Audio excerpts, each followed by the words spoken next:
Amada iglesia, Dios les bendiga grandemente. Acompáñenme, mis amados hermanos, a orar para colocar este espacio en las manos gloriosas de nuestro Dios. Alabado Dios y Padre que estás en los cielos, a ti, Señor, toda la gloria, la honra y la alabanza. Muchísimas gracias, Señor, por permitirnos una vez más el poder estar aquí, Señor. Gracias por tus infinitas misericordias, las cuales son nuevas cada mañana, las cuales imparten en nosotros, oh Señor, el gozo, la satisfacción en Cristo de poder seguir en pie sirviéndote, Señor.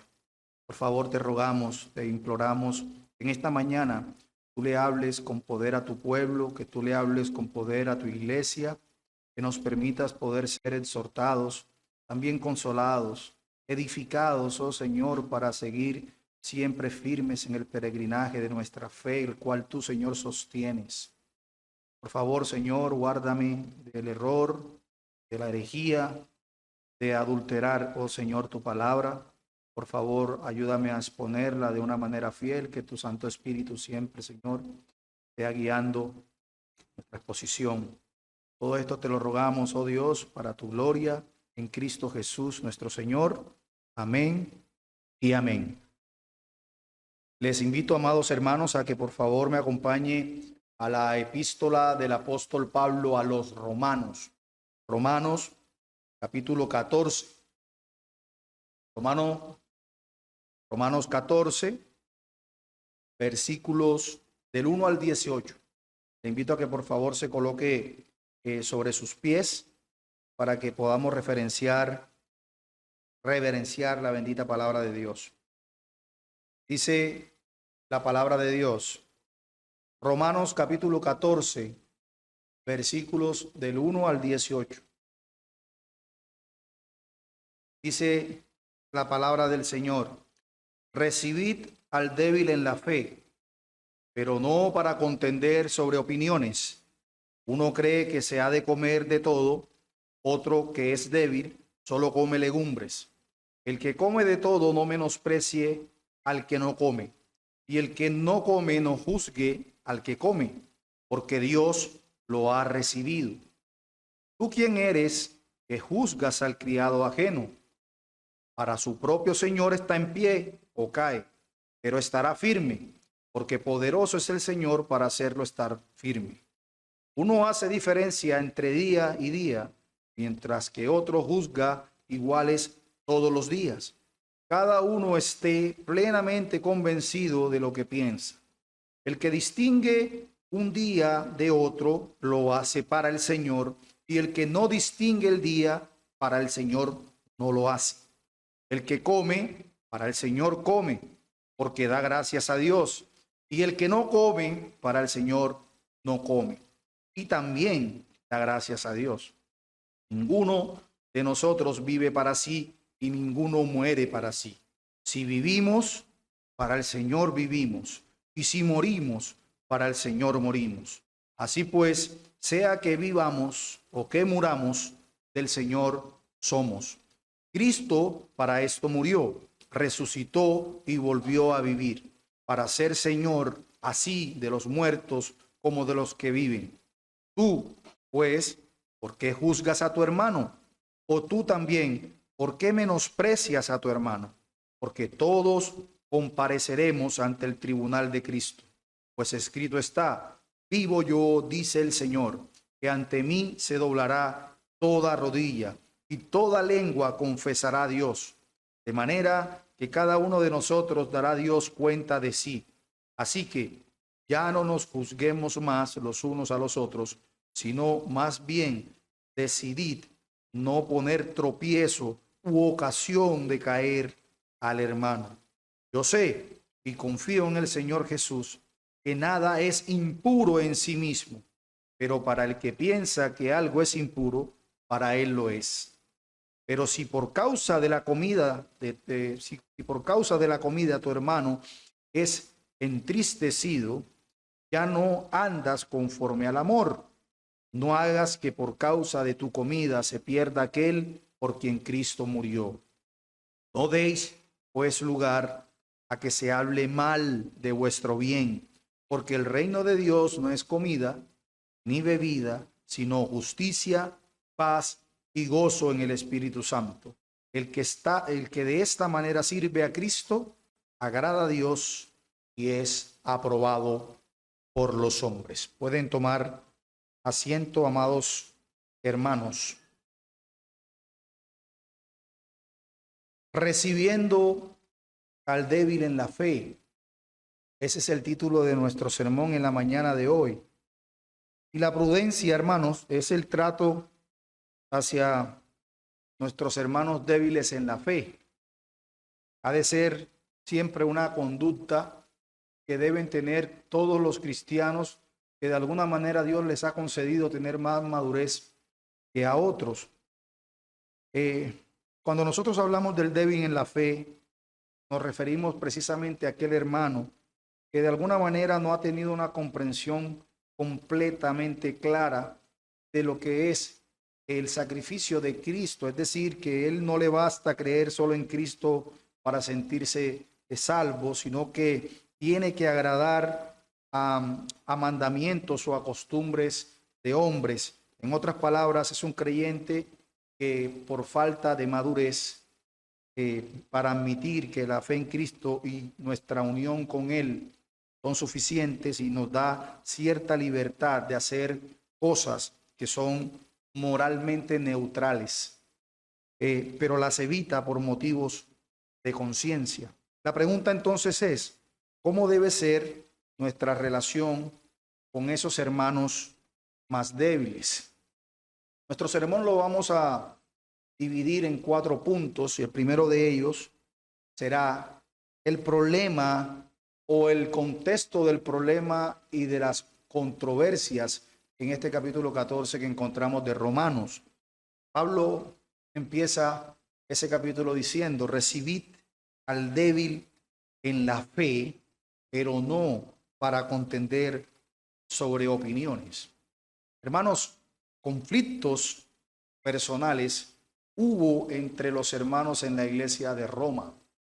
Y es interesante resaltar esto, porque hay una tendencia en la iglesia actual, en la iglesia moderna, de idealizar a la iglesia primitiva. Es decir, ellos o muchos piensan que la iglesia primitiva carecía de problemas, de que los hermanos jamás discutían, o los hermanos jamás tenían discrepancias, o los hermanos jamás tenían conflictos. Pero la realidad es que podemos señalar de una manera puntual ciertas controversias desde el inicio de la iglesia.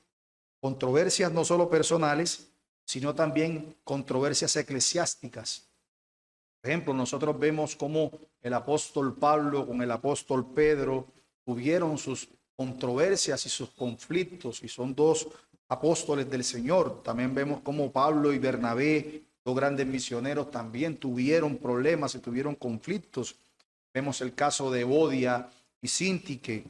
Vemos la iglesia de Corinto, por ejemplo, y por supuesto también esta iglesia en Roma, compuesta por amados de Dios llamados a ser santos. Esto apunta, hermanos, claramente que existe esa cruda realidad. ¿Cuál? Que entre los hermanos se levantaron, se levantan y se seguirán levantando controversias y desacuerdos. Es cómico cuando hermanos de otra iglesia a veces preguntan: ¿en tu iglesia se ven esos desacuerdos? ¿En tu iglesia se ven esas discrepancias? Y la respuesta siempre de parte mía es: ¿y en la tuya no? ¿En tu iglesia no las hay?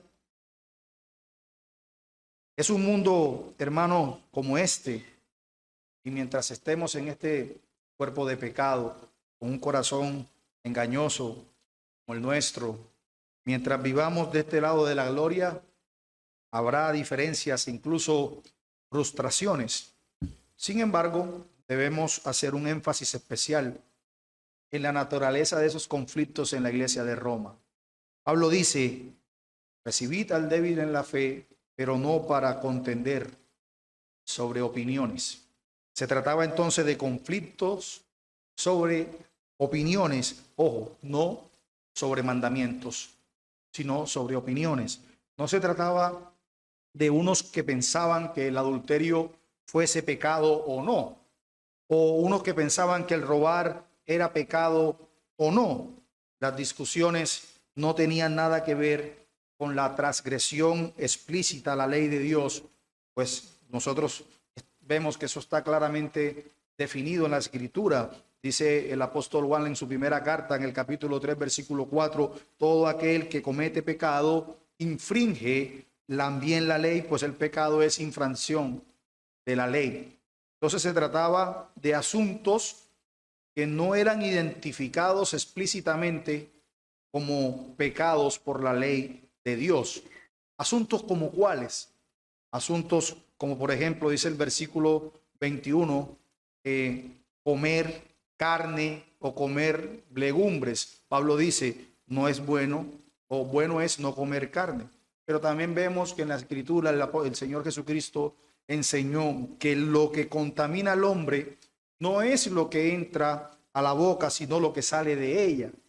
De esta manera Cristo hizo limpio todos los alimentos, pero muchos judíos cristianos fueron lentos, hermanos, en asimilar este pronunciamiento de nuestro Señor Jesucristo. Aún el mismo apóstol Pedro tuvo problemas con ello, debido a que en la ley de Moisés, para los integrantes del nuevo pacto, había una diferencia entre carnes limpias y carnes inmundas, que aparentemente el conflicto iba por esa línea.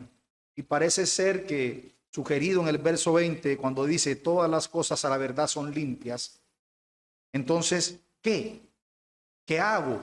¿Qué puedo yo comer o no comer? ¿Podían comer carne o no podían comer carne? Esas eran las disputas. También habían disputas, dice el apóstol Pablo, como lo vemos en el versículo 5, de la celebración de los días de fiesta. Dice Pablo, uno hace diferencia entre día y día y otro juzga iguales todos los días. Recuerden que la legislación mosaica, hermanos, no solo hace una diferencia entre las carnes inmundas y las carnes limpias, sino también una diferencia entre días de fiestas sagrados y otros no sagrados. Entonces la gente iba a continuar adheriéndose de alguna manera a la legislación mosaica en ese punto. Pero estaba hablando Pablo del día del Señor. En ese pasaje, hermanos, y hemos hablado mucho sobre el tema, pero en ese pasaje no hablaba precisamente del día del Señor, porque el día del Señor es un mandato que es dado en el libro de la ley, no es dado en el libro de la ley, sino en las tablas de la ley. ¿Qué significa? Es un mandamiento en la ley moral, lo cual es traspactual, trasciende las culturas. No es una ley ceremonial, es una ley moral, la cual es perpetua y es eterna, el día del Señor. Por lo tanto, todos aquellos que usan ese pasaje para decir que no se debe guardar el día del Señor, por supuesto están cometiendo un gravísimo error de interpretación. Pero también Pablo hablaba de que no solo se preguntaban si se podía comer carne o no. Pablo también habla de que si se podía beber vino o no. No se trata, y no es muy claro para muchos teólogos, la razón en la cual Pablo introdujo el vino aquí, porque precisamente el asunto y la polémica era si podían comer carne o podían comer legumbres. Pero algunos consideran que en ese tiempo se usaba el vino para usarlo como libación en los sacrificios con animales. Y lo interesante del caso es que la historia de alguna manera se sigue repitiendo. Pero Pablo va a decir más adelante, bueno es no comer carne o beber vino. Pero más adelante vamos a ver que también el apóstol Pablo sugirió alguna vez a Timoteo no tomar agua sino un poco de vino por sus problemas estomacales. Entonces vamos a ver más adelante ese tema. Pero los conflictos personales y eclesiásticos, hermanos, se siguen levantando por diferentes opiniones en asuntos, ojo, que no son explícitamente prohibidos en la ley de Dios, pero que muchos consideran pecaminosos o mundanos, tales como ir a cine. Por ejemplo, en nuestra actualidad, muchos hermanos no van a un cine porque lo consideran pecado. Muchos hermanos, por ejemplo, no bailan porque se considera o piensan que es pecado. Muchos hermanos, por ejemplo, no se toman una cerveza porque es pecado, lo miran como pecado. Otros no celebran la Navidad porque lo consideran pecado. Otros no les gusta, no tienen nada que ver con los arbolitos navideños porque son paganos, porque son mundanos. Y así podemos mencionar otras cosas. Hay gente que no escucha una música secular, por ejemplo, de ninguna especie, de ningún tipo de referencia, por considerarlo pecado o por ser o considerarlo pecaminoso. Algunos, y la lista puede extenderse, algunos, por ejemplo, condenan si una mujer se maquilla, si una mujer puede usar maquillaje o ponerse un arete, no sé, etcétera. Entonces esas eran las controversias que existían en la iglesia de Roma. Pero en segundo lugar, vemos la clara evidencia de dos bandos. ¿Cuáles son los personajes de esos dos bandos? Pablo habla de los débiles y los fuertes de conciencia. Dice nuevamente el versículo 1, recibid al débil en la fe, pero no para contender sobre opiniones. Los débiles y los fuertes de conciencia, naturalmente esas discusiones ya mencionadas levantaron esos dos bandos entre los hermanos. El bando de los que se consideraban más maduros y el otro bando de aquellos que se consideraban más débiles. Pero ¿cuál era la identificación del que se creía fuerte en la conciencia o en la fe? Con relación a por ejemplo, a los conflictos dietéticos, los fuertes creían que les era permitido comer de toda carne, absolutamente todo, como verduras, por ejemplo. Con relación a los conflictos festivos, los fuertes consideraban que todos los días eran buenos. Eso lo vemos en el versículo 5, por ejemplo. En el versículo 2 vemos cómo los que eran fuertes en conciencia consideraban que todos los alimentos eran limpios y podían comer todo. Y vemos una identificación también de aquellos hermanos débiles. Por ejemplo, con relación a los conflictos dietéticos, los débiles eran vegetarianos, no comían carne. Los conocemos hoy como veganos. Para ellos comer carne era algo prohibido, era algo pecaminoso. Y lo vemos en el versículo 2, parte B. Con relación a los conflictos festivos, el hermano débil que pensaba, consideraban algunos días más santos que otros días. Pero ¿cuál fue el resultado de todo esto? Hermanos, que los fuertes o los hermanos más maduros comenzaron a menospreciar a los hermanos más débiles. Y por supuesto, los débiles empezaron a juzgar a sus hermanos más maduros o más fuertes.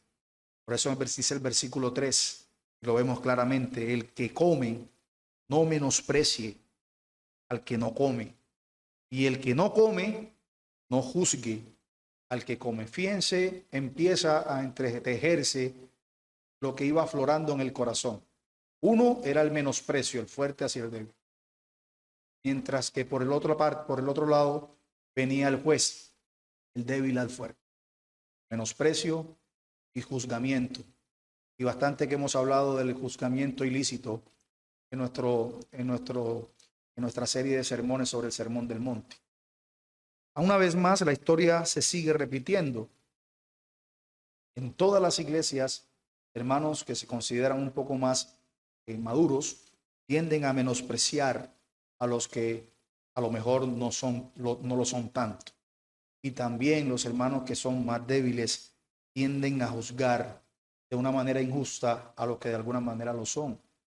Ahora, ¿cuál es la raíz general del problema? Eso nos lleva a nuestro tercer punto. La raíz general del problema era el amor y el conocimiento. ¿Dónde radicaba el problema de cada grupo, de esos dos bandos? El amor y el conocimiento. Dice el versículo 14, por ejemplo: yo sé y confío en el Señor Jesús que nada es inmundo en sí mismo, mas para el que piensa que algo es inmundo, para él lo es. ¿Qué hace Pablo aquí? Identifica la raíz general del hermano débil. El problema del débil, hermanos, no residía en hipocresía. Él no era hipócrita, sino que tenía una falta de conocimiento. No era hipócrita, tenía carencias de conocimiento, de modo que el débil es débil de conciencia, no porque quería hacerle la vida imposible al fuerte, no, sino porque sinceramente creía en su corazón. Él pensaba que ciertas comidas eran inmundas delante de Dios y también que ciertos días eran más santos que otros días delante de Dios. Ellos lo creían de una manera sincera en su corazón. No lo hacían de una manera hipócrita para hacerle la vida imposible al hermano fuerte. Ellos lo creían, estaban convencidos de eso. Eso es importante resaltarlo, hermanos, porque de ninguna manera estamos sugiriendo que los vegetarianos o los que celebran ciertas fiestas son siempre personas débiles. No. Usted pudiera ser vegetariano, por ejemplo, por asuntos de salud, porque a usted le prohibieron comer o ingerir cierto tipo de carnes y por su salud usted se ve en la necesidad de no comer, ingerir carnes y pues tiene que comer vegetales y se vuelve vegetariano. Por ejemplo, o usted pudiera guardar ciertas fiestas quizás por una tradición familiar y en ninguno de los casos usted puede condenar al que no lo haga como usted lo hace. Entonces el problema está en llamar pecado lo que Dios no llama pecado por falta de conocimiento. Esa es la raíz general del problema, hermanos. Nosotros no podemos llamar pecado lo que Dios no llama pecado por falta de conocimiento. Ahora, ¿qué pasaba con el hermano fuerte? Dice el versículo 15, dice Pablo, pero si por causa de la comida tu hermano es contristado, ya no andas conforme al amor. No hagas por la comida tuya se pierda aquel por quien Cristo murió. El problema del fuerte, ojo, no es la falta de conocimiento, ¿cierto? Sino la falta de ¿qué? Amor. Mira que Pablo lo dice claramente. Ya no andas conforme al amor. No, te falta conocimiento. Tú sabes que eso no es pecado. Sin embargo, aquí frente a esa situación, te estás mostrando como falto de amor. Esa es la misma idea que el apóstol Pablo también trata en la iglesia de Corinto, cuando escribe en su primera carta, en el capítulo 8, Pablo dice, nosotros sabemos que un ídolo nada es. Es decir, cuando Pablo dice, nosotros sabemos, por supuesto está dando una plena certeza de que él sabía perfectamente de que un ídolo no es nada. No es nada, él tenía pleno conocimiento. Sin embargo, ese conocimiento les envanecía cuando era usado de una manera insensible. Es decir, yo sé que eso no es pecado y no me importa que el hermano débil o que tenga problemas de conciencia con eso, me vea haciéndolo. Entonces, la falta de amor empieza a florecer. Ese era el problema de los fuertes, falta de sensibilidad para con el hermano débil. Una vez más, hermanos, la historia se sigue repitiendo hoy. Muchos hermanos juzgan por falta de conocimiento, pero también otros menosprecian porque el conocimiento les envanece y les lleva a ser insensibles con el hermano menos maduro, para con los hermanos débiles. Así que esa es la raíz general, el amor y el conocimiento.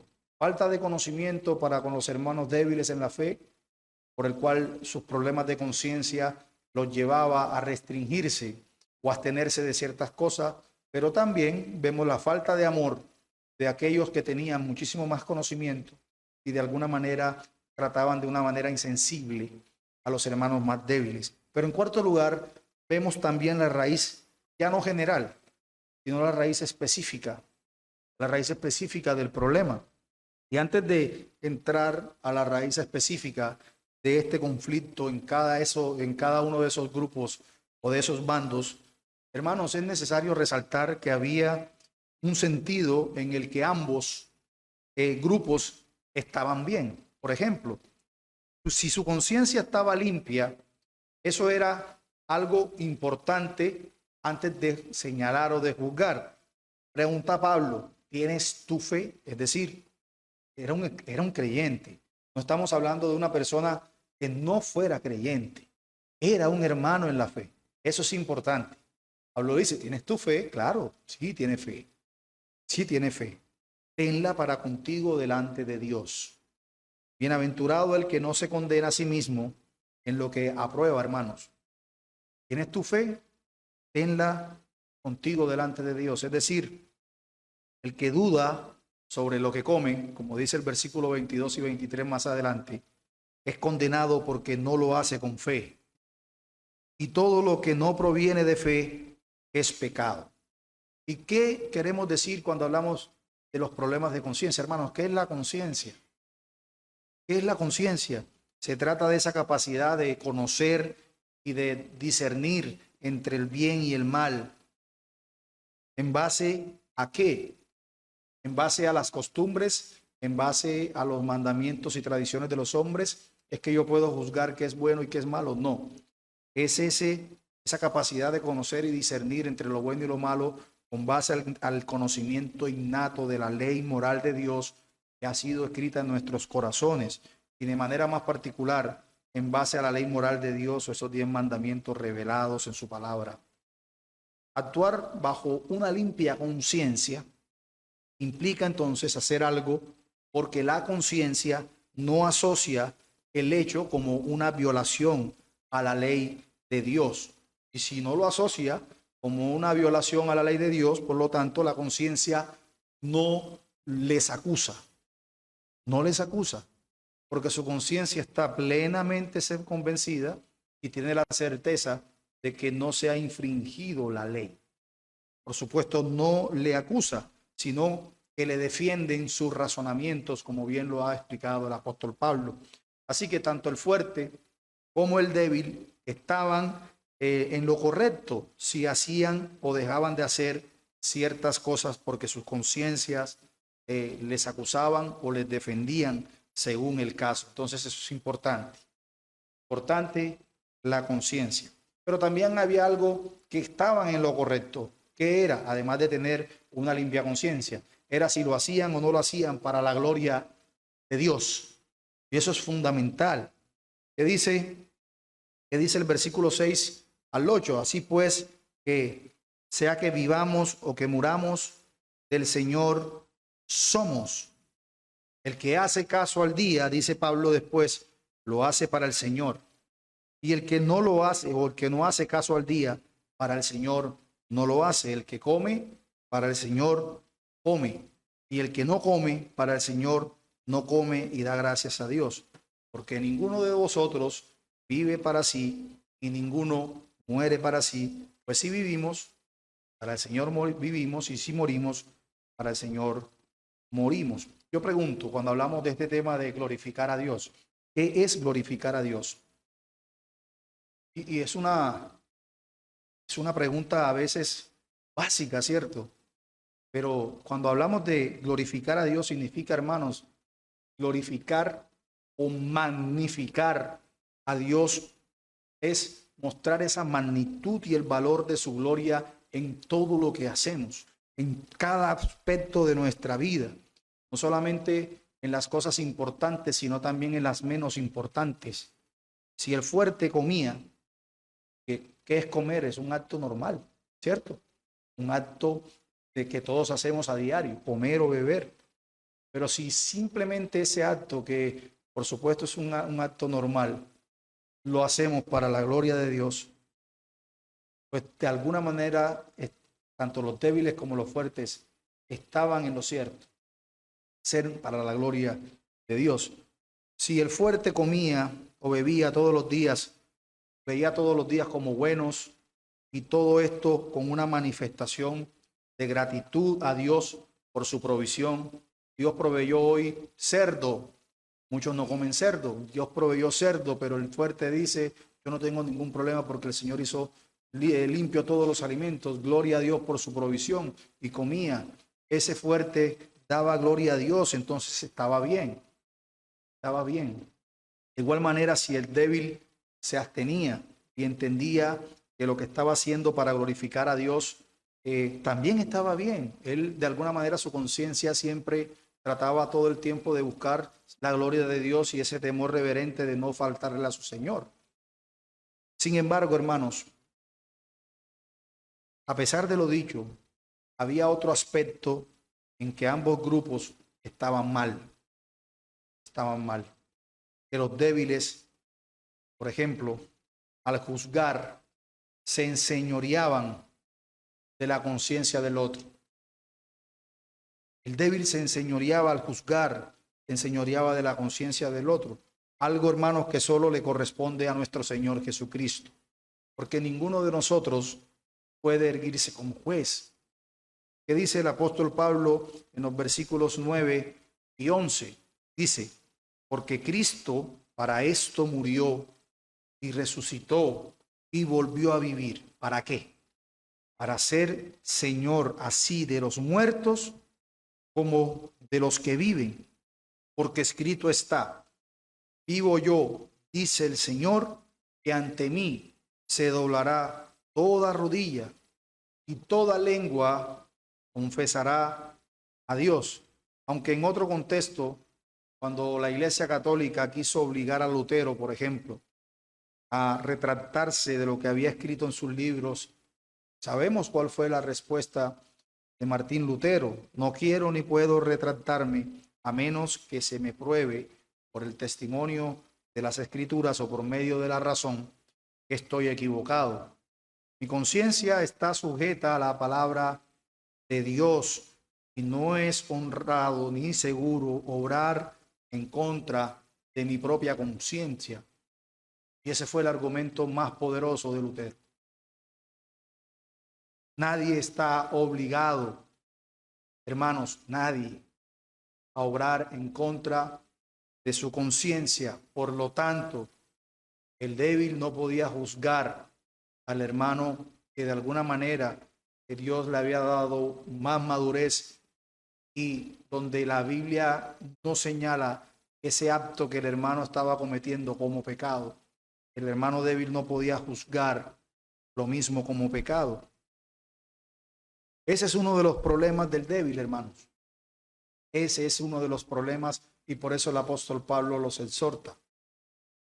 Él quiere que el fuerte, el que es más maduro, llame pecado a algo o se abstenga de algo simplemente porque él, ojo, no la escritura, él lo considera que es pecado.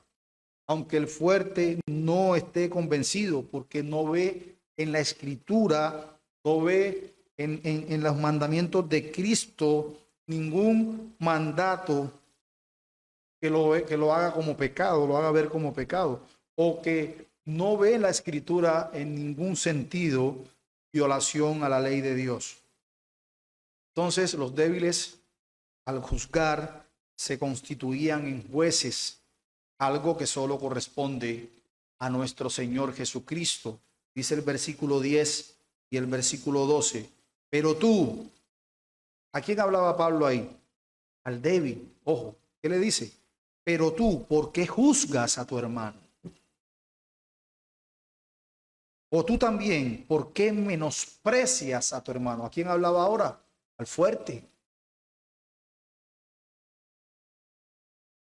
Porque todos compareceremos ante el tribunal de Cristo, de manera que cada uno de nosotros dará a Dios cuenta de sí. Al hacer algo que el débil considera, hermanos, que es pecado, entonces está bajo sentencia definitiva y le condena. Es decir, que el débil considera a su hermano culpable de haber violado la ley de Dios. Lo condena, lo considera culpable. El caso es a veces peor, porque no solo le considera culpable, hermanos, sino que además se aleja de ese hermano y le considera como un gentil o publicano porque considera que su conducta es inapropiada y no quiere arrepentirse. Hermanos, y eso lo vemos muchísimo en nuestros días. Hermanos que se alejan de otros hermanos porque simplemente el otro hermano hace algo que la ley de Dios, por supuesto, la palabra de Dios no condena como pecado, pero que a lo mejor él sí le parece que es pecado y simplemente se aparta y se aleja. Algunas preguntas de un débil presente podría ser: entonces los hermanos no deben dar cuenta de sus actos a la iglesia. Esa es una pregunta que se puede surgir en nuestros corazones. ¿No somos acaso nosotros llamados los creyentes a someternos los unos a los otros en el temor de Dios? ¿No nos llama la Biblia acaso a juzgar los hechos de una persona e incluso alejarnos de ella si no anda en caminos apropiados y tildarle inclusive, nos manda la escritura, de gentil o publicano en caso tal de que no se arrepienta? Son preguntas que pueden surgir, ¿cierto? Claro que no somos un cuerpo y como nosotros somos un cuerpo y como tal, hermanos, estamos llamados a someternos los unos a los otros. Claro que sí.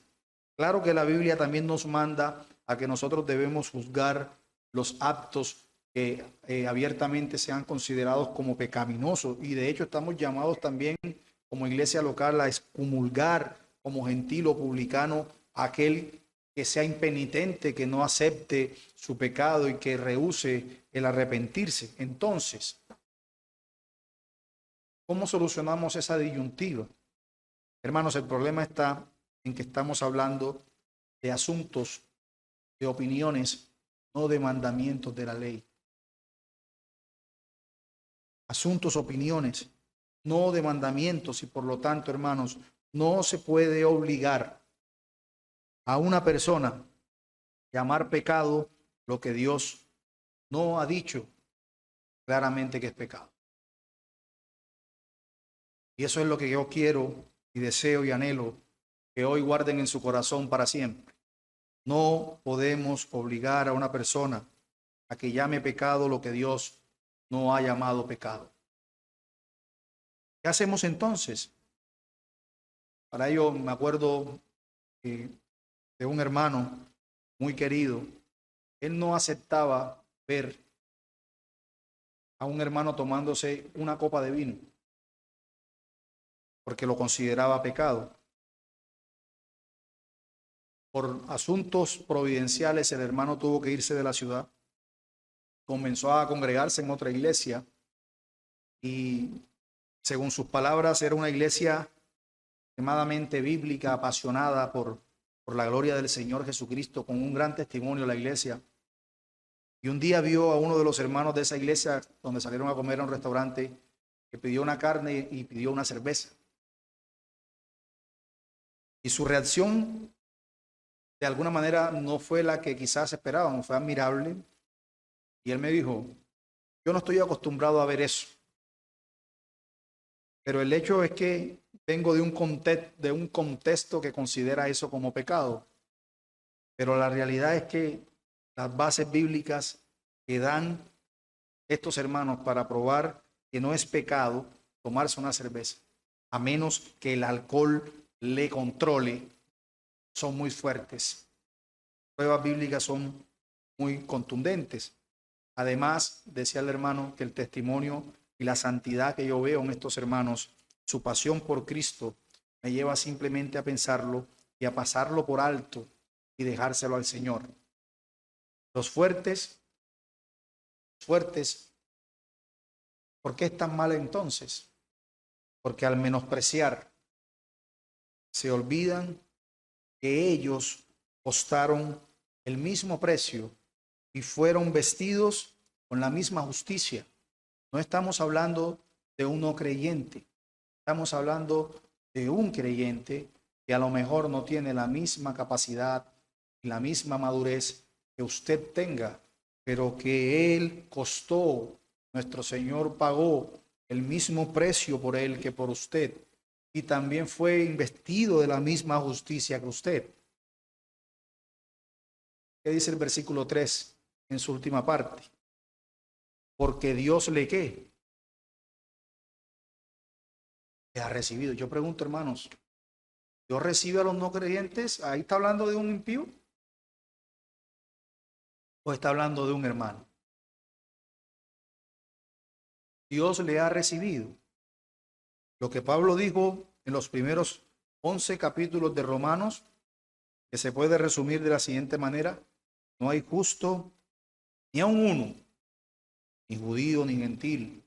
Por tanto, si alguien ha de ser declarado justo ante Dios, sea porque recibe por medio de la fe la justicia de Dios en Cristo. Tanto el hermano fuerte como el hermano débil, ambos fueron vestidos con la misma justicia, y por lo tanto, hermanos, uno no es más justo que otro. No es más justo que el otro. Ni el otro es más justo que el que es más débil. Ambos fueron recibidos por Dios en el mismo reino, en la misma familia y en el mismo templo, y por el mismo Espíritu Santo tienen acceso al mismo Padre. Así que ese era el gran error que cometía, o uno de los dos errores que cometían los hermanos fuertes o más maduros. ¿Cuál era el otro error? Que al menospreciar se olvidan de la conciencia del hermano. Y eso es algo que todos nosotros estamos llamados a no olvidar. No olvidar al que tiene una conciencia un poco más débil. Dice el versículo 14. Yo sé, dice Pablo, yo sé. Es decir, ese yo sé, por supuesto, es yo tengo pleno conocimiento. Dice, y confío en el Señor Jesús, que nada es inmundo en sí mismo. Mas, dice Pablo, para el que piensa que algo es inmundo, para él lo es. Como ya se ha dicho, hermanos, la conciencia es el conocimiento y el discernimiento de lo bueno y de lo malo, por supuesto, con base a la ley moral de Dios. Pero es importante recordar que debido al pecado remanente que aún mora en nosotros, que decía un gran amigo, es tan grande como el mar, la conciencia puede ser mal informada, hermanos, mal informadas. ¿Puede un creyente verdadero tener una conciencia mal informada? Sí, sí. Una persona pudiera pensar sinceramente que algo es pecado sin serlo, porque un pastor o un maestro le enseñó por 25 años que eso era malo. Eso era más o menos lo que estaba pasando en Roma. Tan fuerte y arraigada estaban las costumbres judías que les costó muchísimo, muchísimo desprenderse de ellas, muy a pesar de las claras enseñanzas de nuestro Señor Jesucristo. Los hermanos fuertes pasaron por alto el hecho de que la historia de la redención estaba en un proceso de transición, por llamarlo así, del judaísmo a la iglesia, del antiguo pacto al nuevo pacto.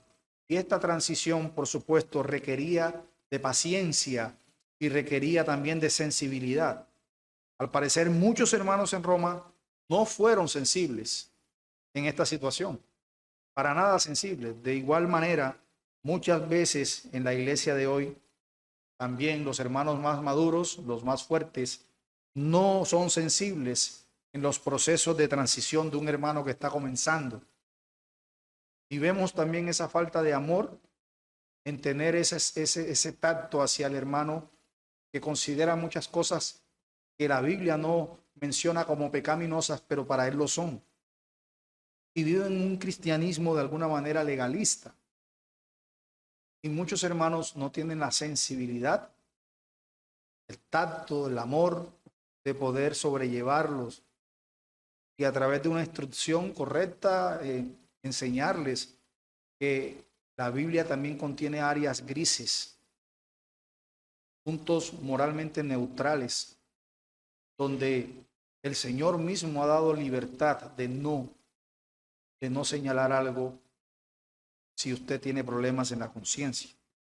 Un cristiano puede tener 50 años, hermanos, en el Evangelio y puede estar pensando que algo es pecado según él, y según él está creyendo que según la Escritura, él está convencido de que algo es pecaminoso porque así se lo enseñaron. Y se lo pudieron haber enseñado de una mala interpretación. Él lo creyó. ¿Es posible eso? Sí es posible. Sí es posible. El caso es que muchas veces el fuerte se impacienta y quiere convencer de un día para otro al que es más débil de que eso no es pecado. No solo eso, hermanos, en impaciencia el fuerte también hace eso frente al débil. Es decir, mira, yo sé que tomarme una copa de vino no es pecado, así que lo voy a hacer. Tú verás a ver lo que piensas. Yo sé que tomarme una cerveza con el almuerzo no es pecado, lo voy a hacer, no importa lo que tú pienses. Entonces se impacientan y hacen frente al débil. Y por supuesto el hermano débil que no está seguro, por supuesto lo señala como culpable de pecado. Dice el verso 23, el que duda sobre lo que come es condenado porque no lo hace con fe. Ese hermano débil dudará más de lo que está haciendo. Así que eso también es un grave error que los hermanos más maduros siempre tienden a cometer. Pero también hay otro, y es que al menospreciar no está pensando en la edificación del hermano. Al menospreciar al hermano más débil no se está pensando en su edificación. Dice el versículo 15, pero si por causa de la comida tu hermano es contristado, ya no andas conforme al amor. No hagas que por la comida tuya se pierda aquel por quien Cristo murió. Yo pregunto, ¿es posible que un verdadero creyente se pierda eternamente según ese pasaje? No. No creo que el punto de Pablo es que el verdadero creyente, aquel que en Cristo murió, pierda su salvación. Tanto aquí como en Corintios, como aquí también en Romanos, la palabra perderse en el original, hermanos, es puesta como sinónimo de destruir, de destrucción, como dice en el versículo 20. Y como lo opuesto a edificar es destruir, se usa esa palabra, ya el versículo 19. Así que la idea de todo esto es que nuestra fe es como un edificio en construcción, donde cada día se va colocando un ladrillo. El llamamiento de Dios para sus hijos, como parte de Él mismo, del mismo cuerpo, hermanos, es trabajar precisamente para que ese edificio llamado fe pueda seguir fortaleciéndose y pueda seguir creciéndose, no debilitándose, no destruyéndose. Pero también al menospreciar, los hermanos fuertes no estaban pensando en su propio testimonio, en su propio testimonio. Dice que Pablo en el versículo 16 dice, no sea pues vituperado vuestro bien. ¿Qué significa la palabra vituperado? Significa literalmente descalificado o desautorizado. Y la idea en todo esto es que el buen testimonio o buen nombre al que un creyente quizás le tarde 15, 20 años en levantar, es posible que en un solo acto imprudente se pueda derrumbar. Y no estoy hablando de buscar, ojo, el elogio de los hombres, para que los hombres hablen bien de nosotros o hable bien de usted. No, estoy hablando del efecto obligatorio de la fe. Lo que Pablo dice a esta iglesia en el capítulo 1, versículo 8. Primeramente doy gracias a mi Dios mediante Jesucristo con respecto a todos vosotros, de que vuestra fe se divulga por todo el mundo. Es decir, que nosotros como creyentes estamos llamados, por supuesto, a dar frutos, y que ese fruto no debe ser para gloriarnos, sino para que el nombre de Dios sea glorificado. Por lo tanto, nuestro testimonio es importante para que el nombre de Dios sea exaltado, no vituperado. La realidad es que cuando vivimos por fe, mediante la fe y conforme la fe, alcanzamos buen testimonio ante Dios y también ante los hombres. Pero a veces no pensamos que ese testimonio pueda verse afectado y manchado a veces de una manera innecesaria por una imprudencia nuestra, por imprudencia, lo que pudiera provocar que la otra persona se cierre y nuestro buen testimonio ya no le ministre más. Una persona que no acepta después la exhortación de ese hermano porque para él cometió algo que lo descalifica. Y por supuesto ya no lo mira con respeto, no lo mira como alguien de admirar o de seguir. Y lo hablo en el buen término, así como lo decía Pablo: sed imitadores de mí como yo lo soy de Cristo. En ese sentido, todos nosotros tenemos referentes, hermanos referentes, a los cuales amamos y también admiramos por su buen testimonio y por su buen andar en el Señor, y también por todo lo que el Señor lo ha usado.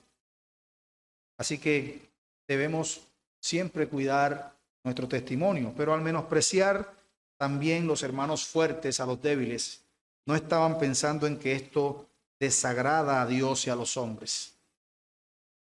Dice, porque el que en esto sirve a Cristo agrada a Dios y es aprobado por los hombres. Dice el versículo 18. Algún hermano que se considera fuerte pudiera decir, como se dijo anteriormente, él pudiera comer carne, él pudiera celebrar las fiestas o beber vino para la gloria de Dios, y que por lo tanto lo que piense el débil es problema de él, es problema del débil. La realidad es que cuando, si bien es cierto que podemos hacer todas estas cosas para la gloria de Dios, hermanos, y eso es importante tenerlo claro, el tomarse una cerveza, o algunos hasta dos, o el tomarse una copa de vino o dos, no es pecado. Pero para muchos sí lo es. Para muchos sí no es. Pero no pasamos por alto porque de alguna manera nos preocupamos más que el hermano piense lo que quiera y no tratar de cuidar por lo menos el corazón del hermano que cree que por lo menos eso es pecado, y tratar de hacerlo enfrente es precisamente no cuidar su corazón. Algunos, a lo mejor está compartiendo con varios hermanos que tampoco tienen esos problemas de conciencia y usted lo puede hacer tranquilamente. Pero para algunos les tropiezo y nuestra obligación es evitarlo, evitar el tropiezo. Por eso dice Pablo, el que en esto sirve a Cristo no agrada a Dios y agrada a los hombres. Dice el versículo 20, es malo que el hombre haga tropezar a otros con lo que come. Por tanto, hermanos, como dice Pablo en Gálatas, capítulo 5, versículo 13, por tanto, hermanos, a libertad fuisteis llamados. Pero inmediatamente Pablo viene y coloca el polo a tierra para que esa libertad no se convierta en libertinaje, y dice, solamente que no uséis la libertad como ocasión para la carne, sino servíos por amor los unos a los otros. Y Pablo termina en el versículo 19 diciendo, así que sigamos lo que contribuye a la paz y a la mutua edificación. Alguien decía en una clase en el seminario que uno hace lo que hace porque es quien es. ¿Qué es un cristiano? Jesús dice en Mateo capítulo 5 que un hijo del reino es un pacificador. Es decir, que es una parte intrínseca de su carácter. Se parte de él por ser un hombre regenerado. Así como lo es su Señor, buscará la manera activa de buscar la paz, en cuanto dependa de él, por supuesto. Por lo tanto, se espera que el Hijo del Reino busque activamente la paz, buscando la edificación de la fe de esos hermanos, al menospreciar por supuesto, el hermano fuerte al débil no está pensando en ese verdadero gozo o tampoco está pensando en mantener el vínculo de la paz. Pablo termina diciendo, porque el reino de Dios no es comida ni bebida, no justicia, paz y gozo en el Espíritu Santo. Yo les quiero hacer una pregunta ya para ir terminando. ¿Cuál es realmente nuestro gozo como cristianos? ¿En qué nos deleitamos? Porque debemos recordar que el deleite de todo hijo del reino es Cristo. Es Cristo. Nuestro gozo o deleite, por supuesto, no es la comida o la bebida, pues el reino de Dios no consiste ni en comida ni en bebida. Se trata de justicia, paz, gozo en el Espíritu. Por tanto, si tu gozo no es la comida ni la bebida, el cine o el baile o aquellas cosas neutras donde la palabra de Dios no llama pecado, pero usted se puede abstener de ellas por amor, por cuidar el corazón del hermano más débil. ¿Por qué no lo hacemos? Abstenernos de todas estas cosas del hermano débil, le aclaro, eso no es hipocresía. No es que el hermano cuando está con nosotros es uno, pero cuando está solo con otras personas es otro. Porque el hermano se abstuvo de hacer algo que al hermano le parece pecaminoso. Eso no es hipocresía. Porque si Cristo es tu gozo, entonces Él dejará de hacer esas cosas por amor del otro hermano y para que ese hermano tampoco pierda el gozo. La verdadera libertad cristiana entonces consiste en hacer algo que es lícito, pero también consiste en dejar de hacer algo que es lícito por amor al reino y por amor a los hermanos. Y eso es más importante. Todo me es lícito, dice el apóstol, pero también me dice, todo a veces no conviene. Muchas veces tenemos la libertad de hacer cosas, pero muchas veces esas cosas no convienen. Así que ya, hermanos, no nos juzguemos más los unos a los otros como iglesia local, sino más bien siempre decidamos no poner tropiezo u ocasión de caer al hermano. Todos nosotros, recuerden, compareceremos ante el tribunal de nuestro único juez, nuestro Señor Jesucristo. Que el Señor añada bendición a su palabra. Vamos a orar. Bendito Dios y Padre, muchas gracias por tu palabra. Y Señor, sea la gloria, la honra y la alabanza.